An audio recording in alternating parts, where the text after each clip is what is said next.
అక్కడ చాల్సిన ఫిలిప్పీలోకి రాసిన పత్రిక 4వ అధ్యాయము 11వ వచనము నుండి 13వ వచనం వరకు చదివిన వాక్యంలో అపోస్తలుడైన పౌలు సంఘానికి చెప్తూ ఉన్నాడు. ఒక దైవజనుడు సంఘానికి చెప్తున్న విషయం ఏంటంటే, నేను ఏ స్థితిలో ఉన్నానో ఆ స్థితిలో సంతృప్తి కలిగి నేర్చుకొని ఉన్నాను. నేను ఏ స్థితిలో ఉన్నానో ఆ స్థితిలో తృప్తిగా ఉండడము నేర్చుకున్నాను. అంత మాత్రమే కాదు, కానీ దీనస్థితిలో ఉండడము నాకు తెలుసు, సంపన్న స్థితిలో ఉండడము కూడా నాకు తెలుసు. ప్రతి విషయములోనూ ప్రతి సందర్భములోనూ అన్ని కార్యములలో కడుపు నిండి ఉండుటకు, ఆకలిగొని ఉండుటకు, సమృద్ధి కలిగి ఉండుటకు, లేమిలో ఉండుటకు నేను నేర్చుకొని ఉన్నాను అని పౌలు గారు తెలియజేస్తూ ఉన్నారు. ఈ విషయాన్ని మనము ఒకసారి ఆలోచన చేద్దాం. ఇక్కడ నుండే ఈరోజు మనం వాక్యాన్ని నేర్చుకోబోతున్నాము. ఈ నూతన సంవత్సరంలో 2 వారాలు గడిచిపోయాయి, 2-3 వారాలు గడిచిపోయాయి. ఇది 4వ వారం. ఈ మొదటి నెలలో 3వ వారము 18వ తారీఖు మనము 3వ వారంలోకి వచ్చాము. గడిచిన వారాలలో మనము అనేక విషయాలు నేర్చుకుంటూ ఉన్నాము. ఈ వారము సంతృప్తి కలిగిన జీవితము, క్రైస్తవ జీవితం జీవించాలి అనేది ఈరోజు నేర్చుకోబోతున్నాం. క్రైస్తవ జీవితం ఎలా ఉండాలంట? సంతృప్తి కలిగి ఉండాలి, లేదా తృప్తి కలిగి ఉండాలి. ఎలా ఉండాలి? తృప్తి కలిగి ఉండాలి. క్రైస్తవ జీవితము తృప్తి కలిగిన జీవితముగా ఉండాలి. తృప్తి లేని జీవితముగా మన జీవితము, మన కుటుంబము, మన ఆత్మీయ జీవితము ఉండకూడదు. పౌలు గారు చెప్తున్న ప్రకారంగా ఏ స్థితిలో ఉన్నామో ఆ స్థితిలో తృప్తి కలిగి ఉండడానికి మనం నేర్చుకోవాలి. దేవుడు మనకిచ్చిన ఈ స్థితిని బట్టి దేవునిని మనం స్తుతించాలి. దేవుడు మనకి ఏదైతే ఇచ్చాడో దానిని బట్టి మనం దేవునిని మహిమపరచాలి. లేని దాని గురించి చింత అవసరం లేదు, అసంతృప్తి అవసరం లేదు. లేని దాని గురించి, కాని దాని గురించి, అందని దాని గురించి మనము ఆశ కలిగి నిరాశపడి అసంతృప్తులం అవడము మంచిది కాదు. ఇక్కడ భక్తుడు చెప్తున్నాడు, దీనస్థితిలో ఉండడం నాకు తెలుసు అంటున్నాడు. దీనస్థితి అంటే అసలు ఏమి లేని పరిస్థితి, ఏమి లేని పరిస్థితి. ఆ పూటకు తినడానికి భోజనం కూడా లేని పరిస్థితి, దీనస్థితి. కొన్నిసార్లు మీ చేతుల్లో లక్షలు కూడా చూసి ఉంటారు. మీ జేబులో, మీ అకౌంట్లో లక్షలు చూసి ఉంటారు. కొన్నిసార్లు 0 బ్యాలెన్స్ కూడా చూసి ఉంటారు. మన పరిస్థితి కొన్నిసార్లు 0 కూడా వెళ్ళిపోతుంది. కృంగిపోవద్దు, నీ 0 బ్యాలెన్స్ పెరిగే రోజు కూడా వస్తుంది. మనం ఓపిక కలిగి ఉంటే, నువ్వు తృప్తిగా ఉండగలిగితే, సాటిస్ఫైడ్ లైఫ్ తప్పకుండా క్రైస్తవ జీవితంలో మనం ఉండాలి. దీన స్థితిలో ఉండనెరుగుదును, సంపన్న స్థితిలో ఉండనెరుగుదును. ప్రతి విషయంలోనూ, అన్ని కార్యములలోనూ కడుపు నిండి ఉండడానికి, ఆకలిగా ఉండడానికి, సమృద్ధి కలిగి ఉండడానికి, లేమిలో ఉండడానికి నేను నేర్చుకొని ఉన్నాను అని ఆయన మాట్లాడుతూ ఉన్నాడు. కడుపు నిండి ఉన్నప్పుడు వీళ్ళెవరు, వాళ్ళెవరు, వీళ్ళెంత, వాళ్ళెంత అనొద్దు. కడుపు నిండి ఉన్నప్పుడు అన్నమును కాళ్ళ దండకూడదు. మళ్ళీ ఆకలి అవుతుంది, మళ్ళీ దాని అవసరత వస్తుంది. కడుపు నిండి ఉండడానికి, ఆకలిగానే ఉండుట ఇది నేను నేర్చుకొని ఉన్నానంటున్నాడు. ఆకలితో అలమటించే రోజులు కూడా ఉంటాయి, నీళ్ళు తాగి బ్రతికే రోజులు కూడా వచ్చి ఉంటాయి కూడా. ఉట్టి నీళ్ళతో కడుపు నింపుకొని మీ జీవితాన్ని తృప్తిగా జీవించారు కాబట్టి ఇంత దూరం ప్రభు, ఇంత హైట్లోనికి దేవుడు మిమ్మల్ని తీసుకొని వచ్చాడు. దేవునికి స్తోత్రం, హల్లెలూయా. సమృద్ధి కలిగి ఉండుటకును, లేమిలో ఉండుటకును నేను నేర్చుకొని ఉన్నాను. ఇంచుమించు ఒకేలాగా ఉన్నాయి, కానీ వివరంలోనికి వెళ్తే కనుక పదాల అర్థాలు చాలా డెప్త్లో ఉంటాయి. ఎలా ఉంది వాక్యం చెప్తుంది? సమృద్ధి కలిగి ఉండడానికి, లేమిలో ఉండుటను నేను నేర్చుకొని ఉన్నాను. ఇలాంటి పరిస్థితులు రావచ్చు, రాకపోవచ్చు. వస్తే ఫేస్ చేయడానికి, ఎదుర్కోవడానికి సిద్ధంగా ఉండాలి. హల్లెలూయా. ప్రతి పరిస్థితిలో దానిని ఎదుర్కోవడానికి మనము సిద్ధంగా ఉండాలి. ఉన్నప్పుడు ఎగిరెగిరి పడొద్దు, లేనప్పుడు బాధపడి వీళ్ళ మీద వాళ్ళ మీద ఫ్రస్ట్రేట్ అవ్వద్దు.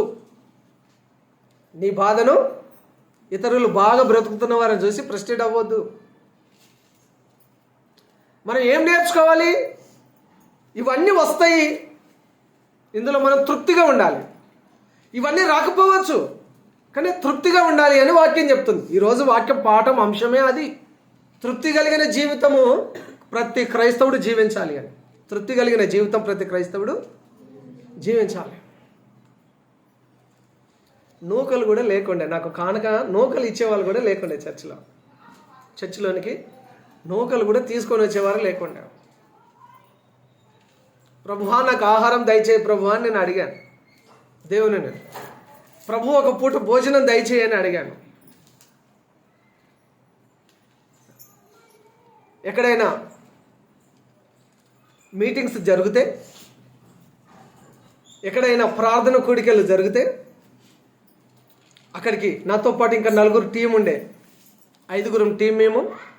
ఈ 5 టీంకు నేను టీం లీడర్ను. నాకు భోజనం కావాలి, నాతో పాటు ఉన్న నా టీంలో ఉన్న 4 కూడా భోజనం కావాలి.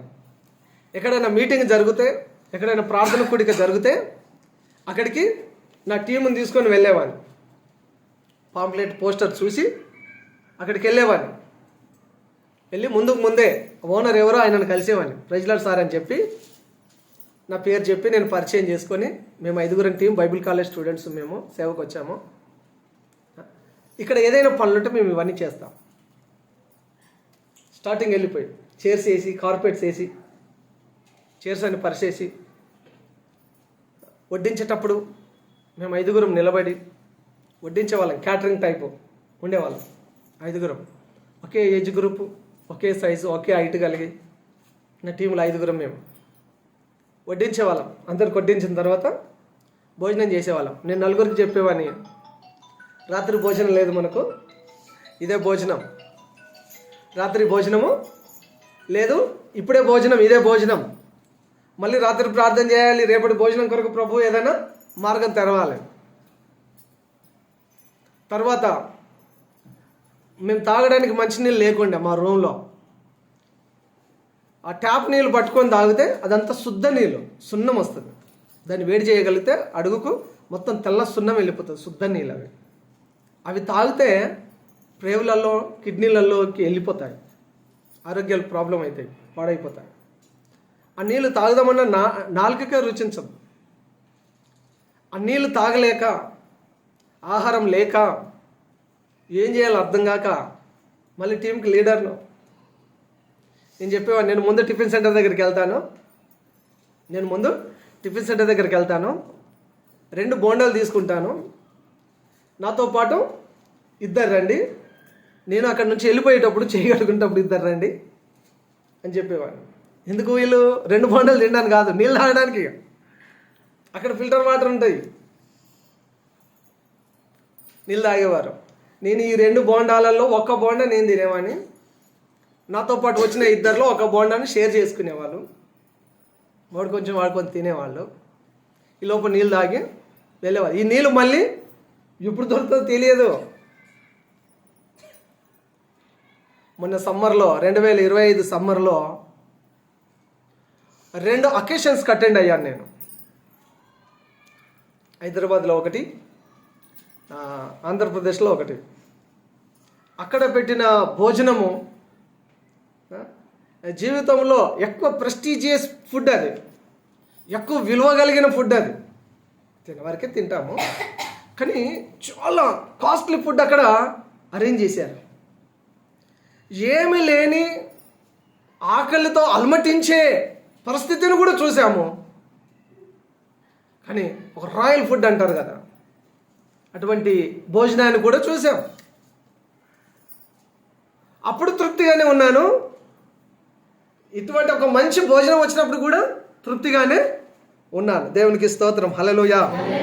పౌలు గారు చెప్పినప్పుడు నా మెమరీ, సేవలో ప్రారంభ దశలో అన్ని మెమరీస్ అని ఒకసారి కలెక్ట్ చేసుకోవడానికి దేవుడు ఇది కృప చూపించాడు.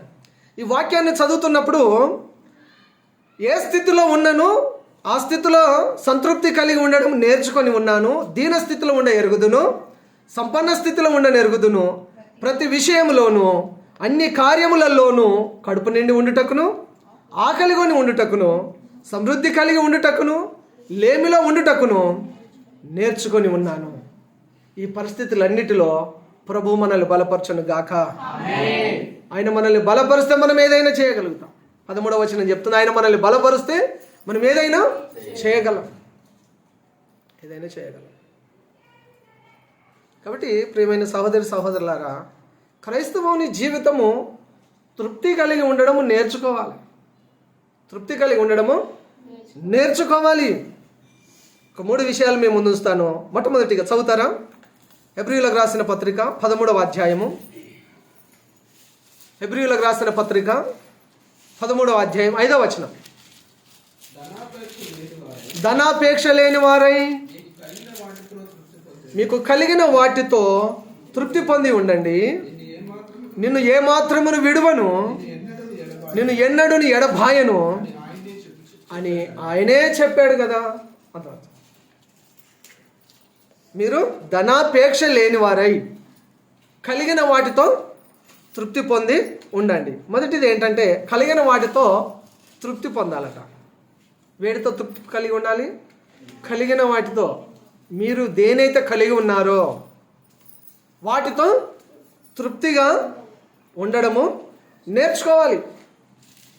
నువ్వేమైతే కలిగి ఉన్నావో, ప్రభువు నీకు ఏదైతే అనుమతించాడో, ఏదైతే మీకు అనుగ్రహించాడో వాటితో మీరు తృప్తిగా ఉండడం నేర్చుకోండి. తృప్తిగా ఉండడము మనం నేర్చుకోవాలి. ఇశ్రాయేలీయుల జీవితంలోనికి ఒకసారి వెళ్దాం. పాత నిబంధనలో ఒక సంఘటన, కొత్త నిబంధనలో ఒక సంఘటన. కలిగిన వాటితో తృప్తి పొందని వారు, కలిగిన వాటితో తృప్తి పొందిన వారు.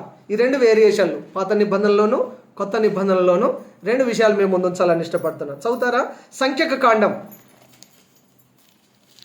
సంఖ్యాకాండము 21వ అధ్యాయం 4వ వచనం. అందరు తెరవాలి.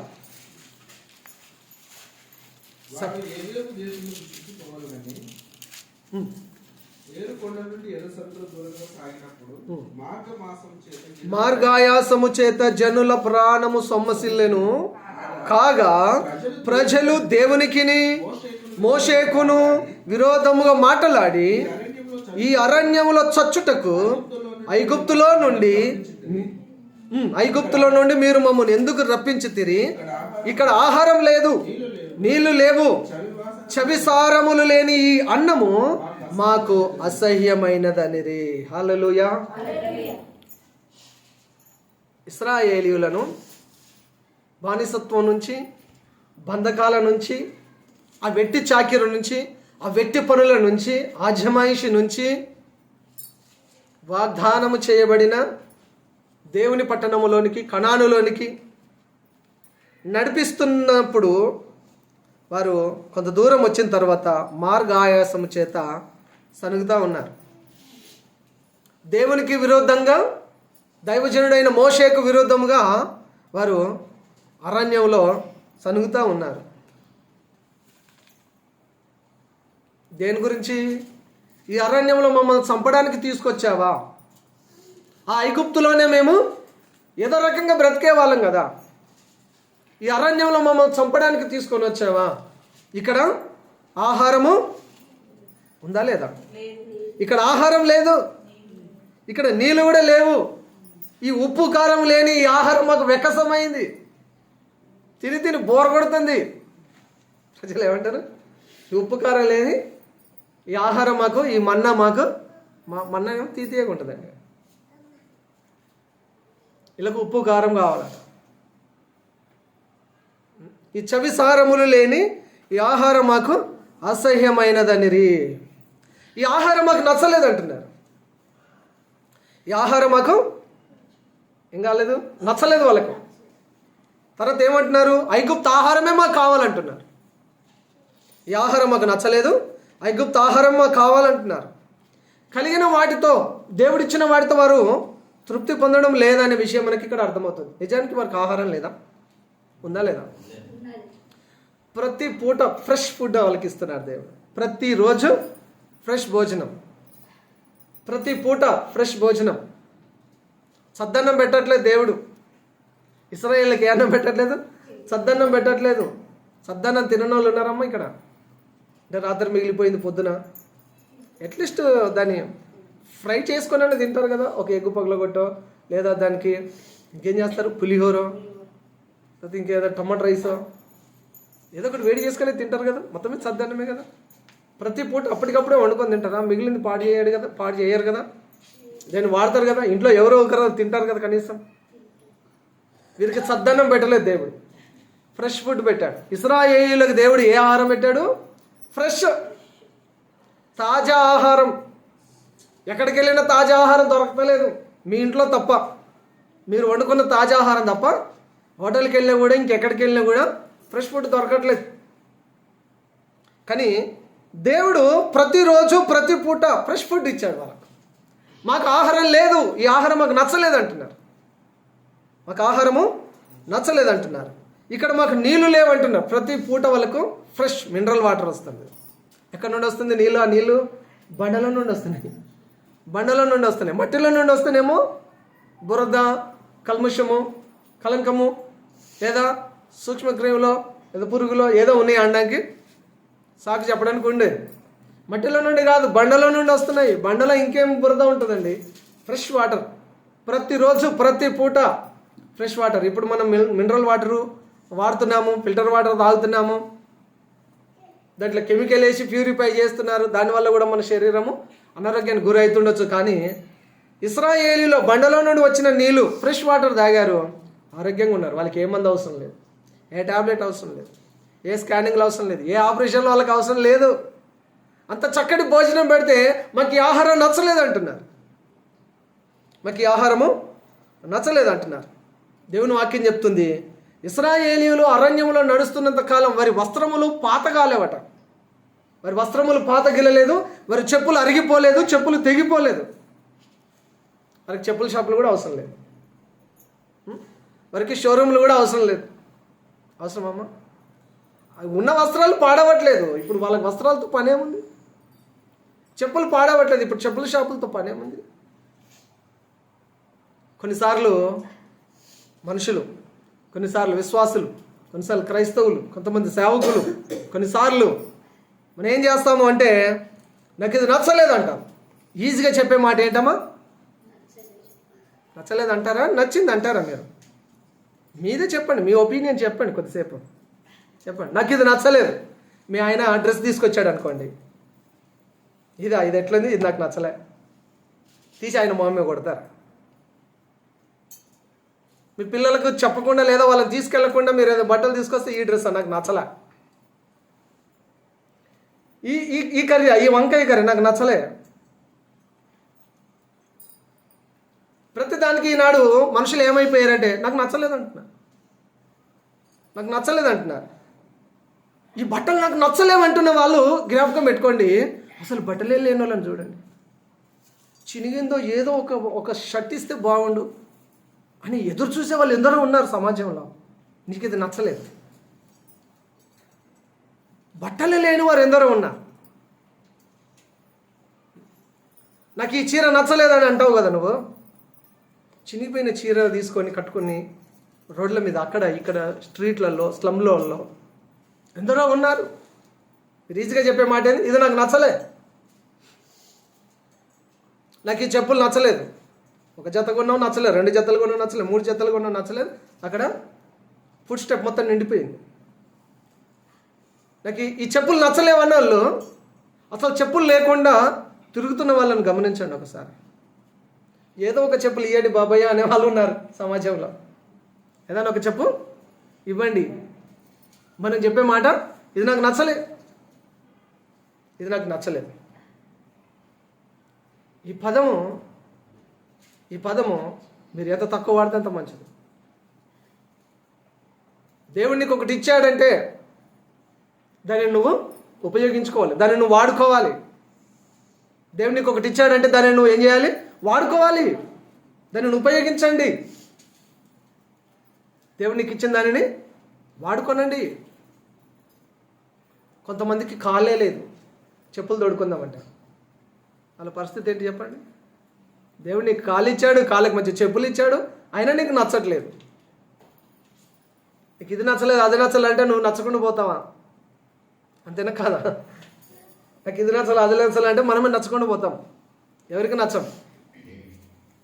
అది మంచి పద్ధతి కాదు. మనం నేర్చుకోవాలట, తృప్తి కలిగి ఉండడం నేర్చుకోవాలి. దేవుడు నీకు ఏది ఇచ్చాడో దానిని బట్టి తృప్తి కలిగి ఉండడం నేర్చుకోవాలి. ప్రతిసారి ఒకళ్ళు నాకు ఒక షర్ట్ కొనిచ్చేవారు, వైట్ షర్ట్ కొనిచ్చేవారు కొన్ని సంవత్సరాల కిందట.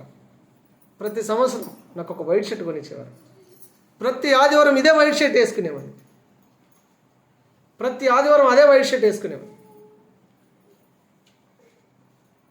దాన్నే ఉతకాలి, ఐరన్ చేసి పెట్టుకోవాలి. ఆదివారం నాడు అది వేసుకొని సైకిల్ తీసుకోవాలి, బ్యాగ్ వెనక పెట్టుకోవాలి, వెళ్ళిపోవాలి సేవ. ఆ తెల్ల చొక్కను చూసి ఓహో ఈయన పాస్టర్ అని అంటుండే అప్పటి కాలంలో. మరి 15 సంవత్సరాల కిందట, 15-20 సంవత్సరాల కిందట నేను పాస్టర్ అని చెప్పుకోవాల్సి వచ్చేది అప్పుడు.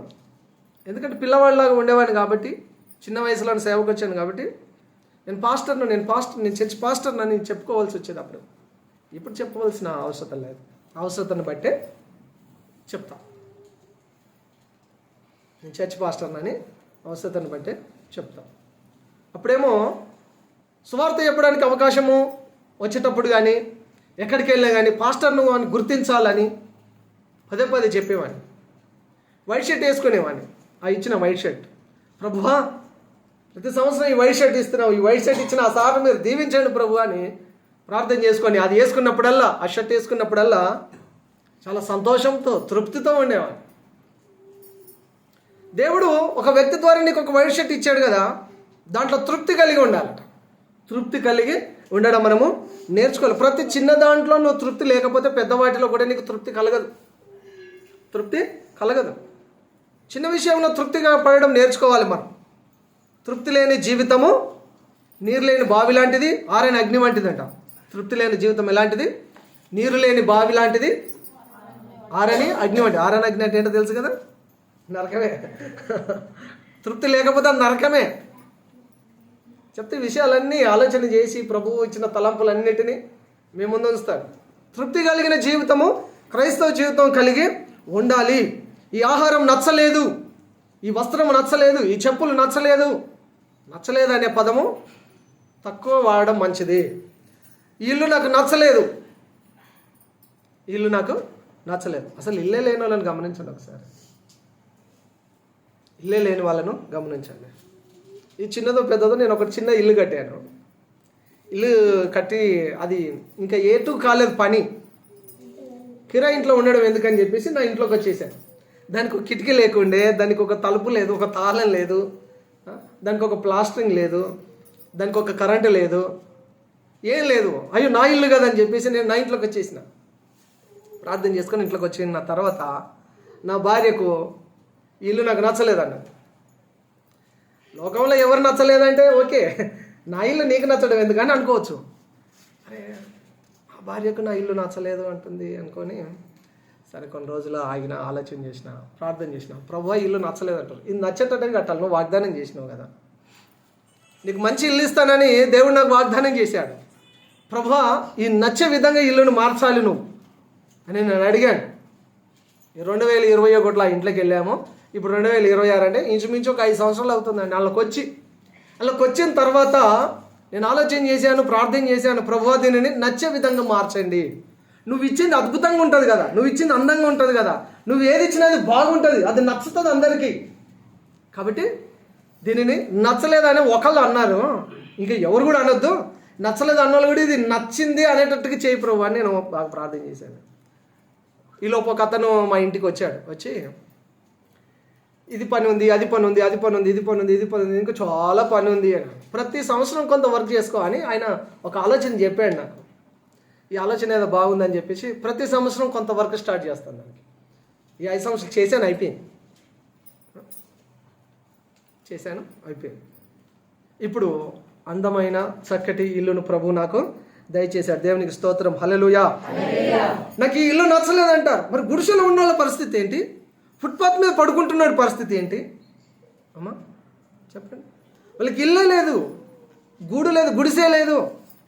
దేవుడు నీకు చక్కటి ఇల్లుని ఇచ్చాడు. నాకు ఇది నచ్చలేదు, అది నచ్చలేదు, ఇంట్లో ఉంటే కలిసి వస్తలేదు, ఈ రూమ్లో పండుకుంటే బాగలేదు, ఆ రూమ్లో పండుకుంటే బాగలేదు, అట్లకించి అది కొడుతుంది, ఇట్లకించి తూర్పు కొడుతుంది, ఇట్లకించి ఇది కొడుతుంది, అది కొడుతుంది, లేనిపోని అనుమానాలతోటి ఉన్న ఇళ్లను పాడు చేసుకుంటూ ఉన్నారు ఈనాడు సమాజంలో అనేకులు. క్రైస్తవులు అలా ఉండకూడదు.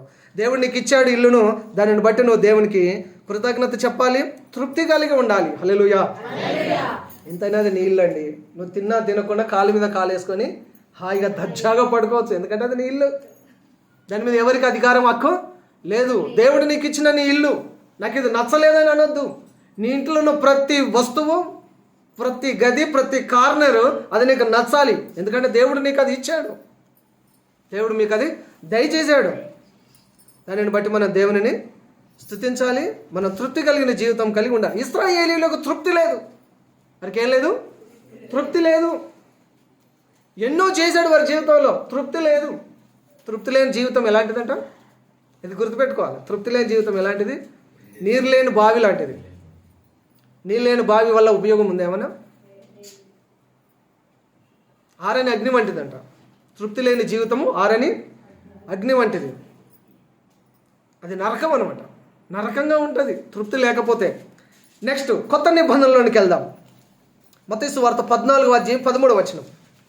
వివరణ ఎక్కువైపోతుంది, కొంచెం ఫాస్ట్గా ముందుకు వెళ్తాను. చదువుతారా? మత్తయి సువార్త 14:13 నుంచి. యేసు ఆ సంగతి విని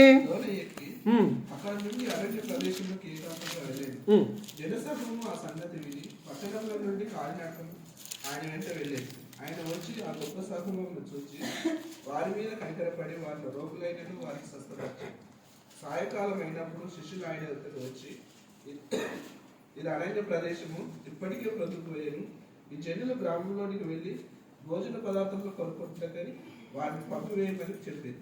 యేసు వారు వెళ్ళనక్కర్లేదు, మీరే వారికి భోజనం పెట్టినట్టు వారితో చెప్పగా, వారు ఇక్కడ మన యొద్ద 5 రొట్టెలను 2 చేపలు తప్ప మరి ఏమీ లేదని ఆయనతో చెప్పింది. అందుకు ఆయన వాటిని నా యొద్దకు తిండని చెప్పి పచ్చిక మీద కూర్చుందని జనులకు ఆజ్ఞాపించి ఆ 5 రొట్టెలను 2 చేపలను పట్టుకొని ఆకాశం వైపు కన్నెత్తి ఆశీర్వదించి ఆ రొట్టెలను విరిచి శిష్యులకు ఇచ్చింది. శిష్యులు జనులను వడ్డించిరి. వారందరూ తిని తృప్తి పొందిన తరువాత మిగిలిన ముక్కలు 12 గంపలు విండి ఎత్తిరి. స్త్రీలను పిల్లలను దాకా తినిన వారు ఇంచుమించు 5,000 మంది పురుషులు. ఓకే, 5 రొట్టెలు 2 చిన్న చేపలు, 5,000 మందికి ఆహారం. ఇప్పుడు చదివిన 13వ వచనం నుండి 20వ వచనం వరకు చదివిన వాక్యంలో 5 రొట్టెలు 2 చిన్న చేపలు, 5,000 మందికి తృప్తిగా ఆహారం. తృప్తిగా ఆహారం ఉన్నదా లేదా? 20వ వచనంలో వారందరూ తిని తృప్తి పొందారు. 5,000 మంది తిని తృప్తి పొందారు. ఎంత ఆహారము? 5 రొట్టెలు 2 చిన్న చేపలు. 5 రొట్టెలు 2 చిన్న చేపలు, 5,000 మంది తృప్తిగా తిన్నారని వాక్యం చెప్తుంది. ఎలా తిన్నారు? తృప్తిగా తిన్నారు, అంటే కడుపు నిండా తిన్నారు. తృప్తిగా తిన్నాక కూడా ఇంకా మిగిలాయి 12 గంపలు. అసలు స్టార్ట్ చేసింది 1 గంప కూడా లేదు. అసలు స్టార్ట్ చేసినప్పుడు 1 గంప కూడా లేదు, కానీ మిగిలింది 12 గంపలు మిగిలాయి. 5,000 మంది తృప్తిగా తిన్న తర్వాత మిగిలాయి. ఇక్కడ నుంచి కొన్ని విషయాలు మనం జ్ఞాపకం చేసుకుందాము. కొత్త నిబంధనల సంఘటన ఇది. పాత నిబంధనలు ఇశ్రాయేలీయులు తృప్తి చెందలేదు. దేవుడు ఎన్నో చేశాడు వాళ్ళ కొరకు, వారికి తృప్తి చెందలేదు. కొత్త నిబంధనలో యేసయ్య చేసిన ఒక సంఘటనను మనం ఇక్కడ చూసాము.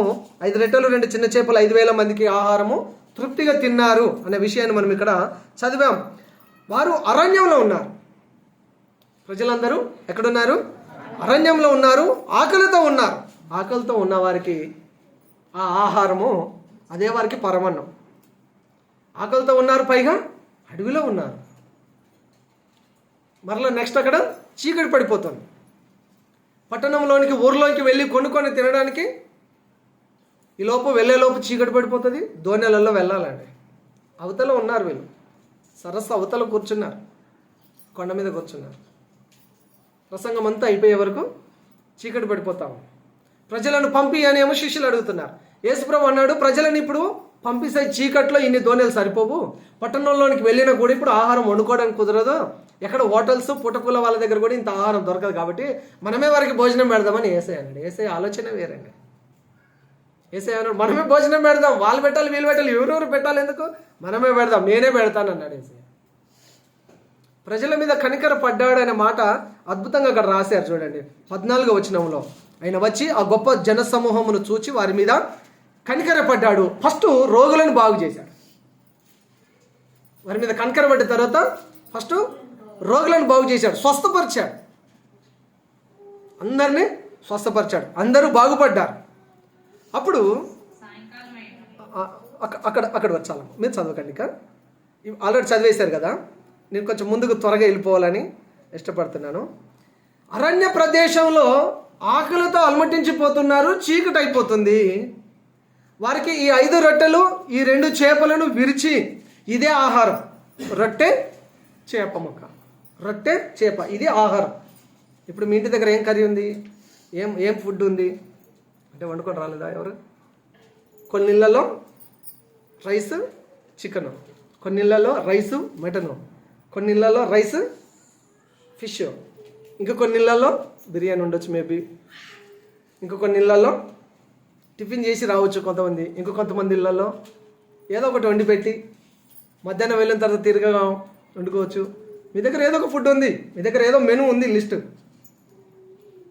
కానీ ఇక్కడ రొట్టె చేప కర్రీ, రొట్టె చేప కర్రీ, అందరి భోజనం అదే. 5,000 మంది భోజనము అది ఒకటే భోజనం, ఇంకేమున్నాయని అడగడానికి లేదు అక్కడ, అది ఒకటే ఉంది. ఆకలితో ఉన్నారు, అరణ్యంలో ఉన్నారు, చీకటి అయిపోతుంది. వారికి ఈ రొట్టె ఈ చేప ఆహారం ఇచ్చినప్పుడు అదే వారికి పరమాన్నం, అదే వారికి మహాప్రసాదం. కళ్ళకద్దుకొని తిన్నారు, వాళ్ళు కడుపు నిండా తిన్నారు, తిన్నా కొద్దికి వడ్డిస్తూ ఉన్నారు. 3 సార్లు వేసుకున్నా, 4 సార్లు వేసుకున్నా వడ్డిస్తూ ఉన్నారు. ఎన్నిసార్లు అడిగితే అన్నిసార్లు వడ్డిస్తూ ఉన్నారు. వారికి మెనూ లేదు, అక్కడ స్పెషల్ డిష్ లేదు. స్పెషల్ డిష్ ఏమైనా ఉందా, మెనూ లిస్ట్ తీసుకురా అని ఎవరు అడిగేవాళ్ళు లేరు. అక్కడ పెట్టిన ఆహారము ఇదే మాకు చాలా భాగ్యం అనుకొని తింటూ ఉన్నారు. నాకు ఇది కావాలి అది కావాలి అని ఎవరు అడగలేదు. ఈ రొట్టె ఈ చేప నాకు పడదండి, నేను తిననండి అని ఎవరు అడగట్లేదు. నాకు అదే కావాలి ఇదే కావాలి, ఇదైతే తింటా అదైతే తింటాను, నేను ఇది తినాను అని ఎవరు కూడా అక్కడ అలా అడగడం లేదు. లైన్లో కూర్చోమంటే కూర్చున్నారు. యేసయ్య ఎలా కూర్చోబెట్టేట వాళ్ళని అందరినీ లైన్లో కూర్చోమని చెప్పారు. లైన్లో కూర్చోమంటే లైన్లో కూర్చున్నారు. యేసయ్య ప్రార్థన చేసి విరిచాడు, శిష్యులు తీసుకెళ్ళి వడ్డించారు. ప్రార్థించి వడ్డించారు, మహారుచిగా మారిపోయింది, తృప్తిగా తిన్నారు. తృప్తికరమైన ఆహారాన్ని ప్రభు వారికి పెట్టాడు. వారందరూ తృప్తి పడ్డారు. వారందరూ ఏమయ్యారు? తృప్తి పడ్డారు. క్రైస్తవ జీవితము తృప్తి పడాలి, తృప్తి పడాలి. ఆ పూటకు వారు అనుకున్నారు, దేవుడు మాకు ఈ ఆహారాన్ని ఇచ్చాడు, చాలా సంతోషం అని వాళ్ళు చాలా తృప్తి పడ్డారు, చాలా తృప్తి పడ్డారు. తృప్తి పడాలి. తృప్తి పడకపోతే అసంతృప్తితో మనశ్శాంతిని కోల్పోతాం. తృప్తి పడకపోతే అసంతృప్తితో మనశ్శాంతిని కోల్పోతాం. నెమ్మది ఉండదు, సంతోషం ఉండదు, విచారం, బాధ, ఫ్రస్ట్రేట్ అవుతారు, వీళ్ళ మీద వాళ్ళ మీద అరుస్తారు. ఎందుకంటే నీకు తృప్తి లేదు కాబట్టి. తృప్తి పడాలి. ఈ పూటకు దేవుడు నాకు ఇది ఇచ్చాడు, ఈరోజు ప్రభు నాకు ఇది ఇచ్చాడు, నేను ఖచ్చితంగా ఒకరోజు బెటర్మెంట్లోనికి వెళ్తాను, మంచి స్థాయిలోనికి దేవుడు నన్ను తీసుకెళ్తాడని విశ్వాసంతో ముందుకు మనము సాగే వారంగా ఉండాలి. దేవునికి స్తోత్రం, హల్లెలూయా. తృప్తి పడాలి. తృప్తి పడనివి ఉన్నాయి బైబిల్లో, చదువుతారా? తృప్తి పడనివి ఉన్నాయి. సామెతల గ్రంథము 30వ అధ్యాయం 15వ వచనం. తృప్తి పడనివి ఉన్నాయి. ఏంటేంటి తెలుసుకోవాలనుకుంటే అక్కడ చదవండి. లేదా నాకు తెలుసుకోవాలని ఇంట్రెస్ట్ లేదంటే ఓకే. జలగకు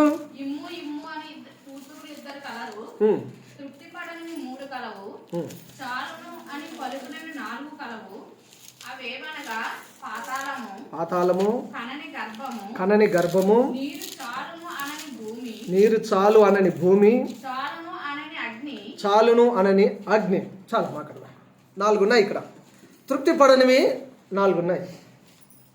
పాతాళము, దానికి తృప్తి కలగదు. ఎంతమంది పాతాళానికి వెళ్ళినా ఇంకా కావాలి, ఇంకా రావాలి అని కోరుకుంటుంది పాతాళం, నరకం. ఎంతమంది వెళ్ళినా అందరిని కూడా తన కవిగిట్లో చేర్చుకుంటుంది నరకం. కాబట్టి తనకు తృప్తి కలగదు ఏనాడు కూడా. కానీ గర్భం తృప్తే ఉండదు, జీవితం అంతా అసంతృప్తే. ఒక బిడ్డను కంటే బాగుండు, వాళ్ళకు ఉండదమ్మా? ఉంటుందా ఉండదు? మరి మీరు చెప్పాలి. ఒక కొడుకుని కంటే బాగుండు, ఒక బిడ్డను కంటే బాగుండు, నాకంటే ఒక కొడుకు ఉంటే బాగుండు, నాకంటే ఒక బిడ్డ ఉంటే బాగుండు. బిడ్డలు లేరు, కొడుకులు లేరు, నా వంశం ఉండదు, నేను చచ్చిన తర్వాత. ఇలాంటి ఆలోచనలతోనే వారి జీవితం అంతా జీవించి అసంతృప్తితోనే చచ్చిపోతారు. వాళ్ళకి తృప్తి ఉండదు. అందుకని బైబిల్ రాసింది, కనని గర్భంకు తృప్తి ఉండదు, పెంచుకున్నా కూడా తృప్తి ఉండదు. ఉంటుందా? మమ్మీ డాడీ అని పిలిచినా కూడా వీళ్ళకి తెలుసు కదా, అవి నా కడుపులో నేను కనలేదు కదా అని. వాడికి తెలియదు, పెంచుకున్న అబ్బాయికి తెలియదు. ఎందుకంటే వాడికి మాటలు రాకముందుకే, వాడికి ఊహ తెలియక ముందుకే తీసుకొచ్చుకొని పెంచుకుంటారు. అయినా కూడా వీళ్ళకి తృప్తి ఉండదు. కనని గర్భము తృప్తి పడదు అని. తర్వాత భూమి, ఎంత నీరు వచ్చినా భూమిలో కలిసిపోతుంది. భూమిలో నుండి మనం నీరును తీసుకోగలుగుతున్నాం. భూమి. నెక్స్ట్ అగ్ని.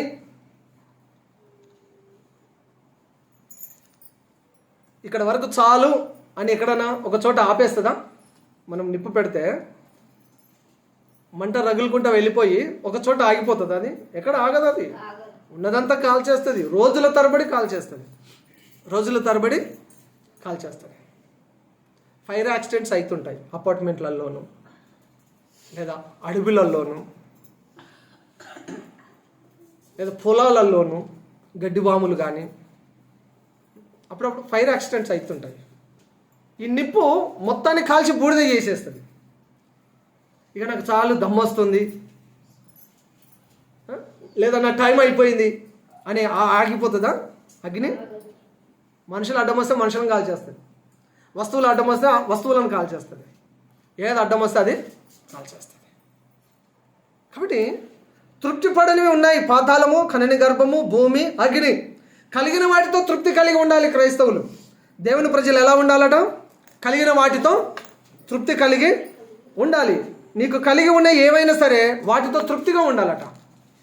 నువ్వేం కలిగి ఉన్నావు వాటితో తృప్తి కలిగి ఉండు. దేవుడు నీకు ఒక మంచి భార్యని ఇచ్చాడు, ఆమె మంచిదో చెడ్డదో నీకు తెలుసు, ఆమెతో తృప్తిగా ఉండు. ఈమెను పక్కన పెట్టి అటు ఇటు మంచిది కాదు, కుటుంబము పాడైపోతుంది. దేవుడు నీకు మంచి భర్తనిచ్చాడు, మంచివాడా చెడ్డవాడా అనేది మీ ఆయన గురించి నీకే తెలుసు.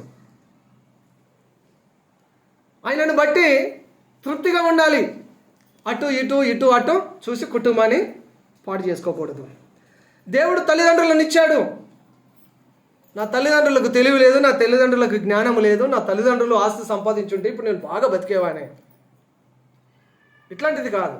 దానికి జన్మనిచ్చారు, నీకు చేతనైతే సంపాదించుకో, సరేనమ్మా? తల్లిదండ్రులను బట్టి తృప్తిగా ఉండు. నా తల్లిదండ్రులు వారికున్న పొజిషన్లో వారు తినక మాకు భోజనం పెట్టి ఆ కాలంలో మమ్మల్ని బ్రతికించారు, మమ్మల్ని నడిపారు, మమ్మల్ని పెంచి పెద్దగా చేశారు, మాకు రెక్కలు వచ్చాయి, ఇప్పుడు మేము కష్టపడి బ్రతకాలి, కష్టపడి నేను కూర్చుకోవాలి. నువ్వు నాకేం చేసావు, ఇది చేసావు, అది చేసావు. ఈనాడు కొంతమంది మూర్ఖులు నన్ను ఎందుకు అన్నావు అంటున్నారు. It's very danger. నన్ను ఎందుకు అన్నావు అంటున్నారు అర్థం కాక. ఇచ్చిన తల్లిదండ్రులను బట్టి, కలిగి ఉన్న తల్లిదండ్రులను బట్టి, ఇల్లును బట్టి తృప్తిగా ఉండాలి. వాహనాన్ని బట్టి తృప్తిగా ఉండు. దేవుడు నీకు బైక్ ఇచ్చాడా, స్కూటీ ఇచ్చాడా, కార్ ఇచ్చాడా, ఇంకా 4 వీలర్ ఇచ్చాడా, 6 వీలర్ ఇచ్చాడా, 8 వీలర్ ఇచ్చాడా? దేవుడు నీకేమి ఇచ్చాడో నీ వాహనాన్ని బట్టి తృప్తిగా ఉండు, తృప్తిగా ఉండాలి. వాళ్ళకున్నది వీళ్ళకున్నది, వీళ్ళకున్నది వాళ్ళకున్నది, నాకు లేదు, అలాంటిది నాకు కావాలి, ఇలాంటిది నాకు కావాలి, ఇలాంటిది నాకు కావాలి. పోలికలు పోల్చుకొని మనము ఆగం కాకూడదు. దేవుడు నీకేమి ఇచ్చాడో దానిని బట్టి మనము తృప్తిగా ఉండాలి. దేవుడు నీకు పొలం ఇచ్చాడా, దేవుడు నీకు బిజినెస్ ఇచ్చాడా, దేవుడు నీకు జాబ్ ఇచ్చాడా, దాంట్లో తృప్తిగా ఉండు. ఇది చేయక ఇంకా వేరే పెద్ద దాంట్లోకి పోతే బాగుండేది, పెద్ద బిజినెస్లోకి వెళ్తే బాగుండేది, పెద్ద జాబ్లోనికి వెళ్తే బాగుండేది, పెద్ద పొలంలోనికి వెళ్తే బాగుండేది. దేవుడు నీకు దానిని ఇచ్చాడు, దాంట్లో తృప్తిగా ఉండు. అది కూడా లేని వారు ఉన్నారా లేరమ్మా? నీకున్న పొలం కూడా లేనివారు ఉన్నారు, నీకున్న జాబ్ కూడా లేనివారు ఉన్నారు, నీలాంటి బిజినెస్ కూడా లేనివారు ఉన్నారు, నీకున్న వాక్చాతుర్యం, నీకున్న మాట తీరు, నీలాగా సంపాదించే వారు కూడా లేని వాళ్ళు అనేకులు ఉన్నారు. దేవుడు నీకు అది ఇచ్చాడు. దానిని బట్టి దేవునిలో తృప్తిగా ఉండాలి. నీకు ఏముందో వాటితో తృప్తిగా ఉండడం నేర్చుకోవాలి. సంతృప్తికరమైన జీవితం, క్రైస్తవ జీవితం జీవించాలి అనేది ఇక్కడ నేర్చుకుంటున్నాము. అంత కొడితే ఒకటే చెప్పాను, 40 నిమిషాల నుంచి 3 విషయాలు చెప్పాను అన్న దాంట్లో. అంత కొడితే ఒకటి చెప్పాను. కలిగిన వాటితో తృప్తి పడాలి. దేంట్లో తృప్తి పడాలి? కలిగిన వాటితో తృప్తి పడాలి. రెండవది, మనము దేవుని బిడ్డలం అయ్యాం కదా, మనం భక్తి చేస్తున్నాం కదా, భక్తులం కదా, మనము తృప్తికరమైన భక్తి చేయాలట. ఎలాంటి భక్తి చేయాలి? 1 తిమోతి 6వ అధ్యాయం 6వ వచనంలో ఆ వాక్యం చూస్తాం. మనం ఈ లోకంలోనికి ఏం తీసుకొని రాలేదు, ఈ లోకంలో నుండి ఏమి తీసుకొని వెళ్ళలేము. కాబట్టి మనం కలిగిన వాటితో తృప్తిగా ఉండాలి. సంతుష్టి సహితమైన దైవభక్తి గొప్ప లాభ సాధనమై ఉన్నది. సంతృప్తి కలిగిన భక్తి లేదా తృప్తికరమైన భక్తి. మనిషి 70 నుంచి 80 సంవత్సరాలు బ్రతుకుతాడని బైబిల్ చెప్తుందండి. అమ్మా ఒక నిమిషం అయిపోయింది. అమ్మా రిఫరెన్స్ చెప్పాలా? 1 తిమోతి 6, 7, 8 వచనాల్లో రాయబడి ఉంది. సంతుష్టి సహితమైన దైవభక్తి గొప్ప లాభ సాధనం. సంతృప్తికరమైన భక్తి కలిగి జీవించాలి. అది రెండో విషయం. తృప్తికరమైన భక్తి అనేది ఇది రెండో విషయం. మనిషి జీవితాన్ని 70-80 సంవత్సరాలు బతుకుతాడని బైబిల్ చెప్తుంది. ఎన్ని సంవత్సరాలు? 70 నుంచి 80 సంవత్సరాలు. ఒక సగటు మనిషి 70 సంవత్సరాల జీవితాన్ని ఇట్లా లెక్కేశారట. ఇట్లా టక్ టక్ చదువుతాను, మీరు వినండి. 70 సంవత్సరాలు ఒక మనిషి బ్రతికితే ఆ 70 సంవత్సరాలను డివైడ్ చేశారు. తినడానికి 6 సంవత్సరాలు పోతుందంట, పని చేయడానికి 11 సంవత్సరాలు ఈ 70 సంవత్సరాల జీవిత కాలంలో. స్నానం చేసేందుకు సిద్ధపాటు కలిగి ఉండడానికి 5 సంవత్సరాల 6 నెలలు, విద్యాభ్యాసానికి 6 సంవత్సరాలు, సరదాలకు షికార్లకు 8 సంవత్సరాలు, మాట్లాడడానికి 3 సంవత్సరాలు, నడుచుటకు ప్రయాణం చేయడానికి 6 సంవత్సరాలు, నిద్రించడానికి 24 సంవత్సరాలు, దేవునిని ఆరాధించడానికి 6 నెలలు. ఎక్కువ సంవత్సరాలు దేనికి కేటాయిస్తున్నారు ఈ లిస్టులో? నిద్రపోతానికి ఎన్ని సంవత్సరాలు? 24 సంవత్సరాలు. పని చేయడానికి తర్వాత 11 సంవత్సరాలు పని చేయడానికి కేటాయిస్తున్నారు. సరదాలకు 8 సంవత్సరాలు అట. ఈ 3rd ప్లేస్లో ఉంది. సరదాలు అంటే పిక్నిక్, టూర్స్, ఫంక్షన్స్, పెళ్ళిళ్ళు, దావతులు, సావులు, బతుకులు, ఈ ప్రయాణాలు. కానీ దేవునిని ఆరాధించడానికి, దేవుని సన్నిధికి రావడానికి కేవలము 6 నెలలే. ఇది చాలా విచారకరమైన విషయం. అన్నిటికీ మన దగ్గర సమయం దొరుకుతుంది, కానీ దేవుని కొరకు మాత్రం ఖాళీ దొరకదు. చర్చికి వెళ్ళడానికి, ప్రార్థించడానికి, బైబిల్ చదవడానికి 24 గంటల్లో కొన్ని నిమిషాలన్నా మనం కేటాయించలేకపోతున్నాం. ఇది చాలా విచారకరమైన విషయం. దేవునిని ఆరాధించడానికి 24 గంటలలో కొన్ని నిమిషాలు, అరగంట, గంట, కొన్ని నిమిషాలు కూడా మనం దేవునికి కేటాయించలేకపోతాం. అందుకనే 90వ కీర్తన 12వ వచనంలో భక్తుడైన మోషే ప్రార్థన చేస్తాడు, మాకు జ్ఞాన హృదయము కలగ చేయుము, మా దినములను లెక్కించుటకు మాకు నేర్పించుము అని ప్రార్థన చేస్తున్నాడు మోషే. మన దినములను లెక్కిస్తూ బ్రతకాలి. మనం వేల మీద లెక్క పెట్టాలి. 26వ సంవత్సరం వచ్చిందని మనం సంతోషపడే లోపు మన జీవితంలో నుంచి 1 సంవత్సరం ఆయుష్ తగ్గిపోయింది. బర్త్డే కేక్ కట్ చేస్తున్నాం, కానీ 1 సంవత్సరం పెరుగుతుందంటే 1 సంవత్సరం ఆయుష్ తగ్గుతూ వస్తుంది. గమనించాలి. దేవుని వాక్యం చెప్తుంది, మాకు జ్ఞాన హృదయము కలగ చేయము, మా దినములు లెక్కించుటకు మాకు నేర్పమని మోషే ప్రార్థన చేశాడు. ఎఫెసీ పత్రిక 5:17లో అపోస్తలుడైన పౌలు ఎఫెసీ సంఘానికి చెప్తూ, సమయం పోనివ్వక సద్వినియోగం పరుచుకొనొచ్చు, అజ్ఞానుల వలె కాక జ్ఞానుల వలె నడుచుకోనండి. మనం జ్ఞానుల వలె నడుచుకోవాలట, అజ్ఞానంతో కాదు. జ్ఞానుల వలె నడుచుకోవాలి. సమయాన్ని దుర్వినియోగం చేసుకోకూడదు, సమయాన్ని సద్వినియోగం చేసుకోవాలి. మంచివాడికి 24 గంటలే, చెడ్డవాడి కూడా 24 గంటలే. కోటీశ్వరుడికి 24 గంటలే, అడుగు తింటోడి కూడా 24 గంటలే. దేవుడు నీకు 24 గంటలు ఇచ్చాడు. దానిని ఎంత బాగా వాడుకుంటున్నావు, ఎంత బాగుపడుతున్నావు అనేదే చాలా ప్రాముఖ్యమైన విషయం. ఒక్కొక్కరికి ఒక్కొక్క తీరుగా ఇవ్వలేడు టయాన్ని. అందరికి 24 గంటలు ఇచ్చాడు. దానిని ఎలా వాడుకుంటున్నావు? 24 గంటల సమయాన్ని నువ్వు ఎంత బాగా వాడుకుంటే అంత బాగుపడతాం. అందులో మనం దేవునికి ఎంత ఇస్తామో అంత జ్ఞానం కలిగి మనము బాగుపడగలుగుతాము. కాబట్టి రెండవ విషయము తృప్తి కలిగిన భక్తి. నెక్స్ట్ మూడవది, జీవితంలో సంతృప్తి అనేది దేవుడిచ్చిన గొప్ప భాగ్యం అని గుర్తుపెట్టుకోవాలి. ఈ చివరి మాట, జీవితంలో తృప్తి అనేది, సంతృప్తి అనేది దేవుడిచ్చిన గొప్ప భాగ్యం. నీకేం కావాలో తెలిసిన దేవుడికి నీకేం ఇవ్వాలో, ఎప్పుడు ఇవ్వాలో, ఎలా ఇవ్వాలో తెలియదంటారా? తెలుసా తెలియదా? నిన్ను ఈ భూమి మీద పెట్టిన దేవుడు ఫలాని కుటుంబంలో, ఫలాని ఇంటిలో, ఫలాని వారి జీవితంలో నువ్వు రావాలని ప్రణాళిక గీసి నేను ఇక్కడ పెట్టిన దేవుడికి నీకు ఏం కావాలో ఆయనకు సమస్తం తెలిసిన దేవుడికి నీకు ఎప్పుడు ఇవ్వాలో, ఎలా ఇవ్వాలో ఆయనకు బాగుగా తెలుసు. దేవుడిచ్చిన వాటిని బట్టి మనం తృప్తిగా ఉండాలి. తృప్తిగా ఉండడం అనేది దేవుడిచ్చిన గొప్ప భాగ్యము. తృప్తికరమైన జీవితము దేవుడిచ్చిన గొప్ప భాగ్యం. మీరు ఆకాశ పక్షులను చూడండి, విత్తవు, కోయవు, కొట్లలో కూర్చుకున్నావు, మీరు వాటికంటే శ్రేష్ఠులని వాక్యం చెప్తుంది. యేసయ్య చెప్తున్నాడు, అందరికంటే మనల్ని శ్రేష్టమైన వారిగా ఎంచాడు ప్రభు. తృప్తి కలిగి ఉండాలా, అసంతృప్తులుగా ఉండాలా? అసంతృప్తిగా ఉంటే అది నరకంతో పోల్చాను. నేనే రాశాను, అది ఆ లైన్ రాసింది నేనే రాశాను. అసంతృప్తి ఆరని అగ్నితో సమానమని, అసంతృప్తి నీరు లేని బావి అని నేనే రాశాను, రాత్రి రాశాను. అది అసంతృప్తి అనేది, తృప్తి లేని జీవితం అనేది అది నరకంతో సమానం. అసంతృప్తితో నువ్వు నిద్రపోలేవు, అసంతృప్తితో భోజనం చేసినా నువ్వు అరిగించుకోలేవు, అసంతృప్తితో దేని మీద నువ్వు కాన్సన్ట్రేషన్ చేయలేవు. దేవుడు నీకు ఏది ఇచ్చాడో దాంట్లో తృప్తిగా ఉండు, ఉన్నత స్థాయికి వెళ్తావు. అటువంటి కృప దేవుడు మనకు దయచేయును గాక. ఆమేన్. ప్రార్థన చేసుకుందామా? ప్రార్థన చేసుకుందాం. ఒక నిమిషం తలలోంచి కళ్ళు మూసుకొని దేవుని అడుగుదామా? తృప్తిపరిచే దేవుడు మన మధ్యలో ఉన్నాడు.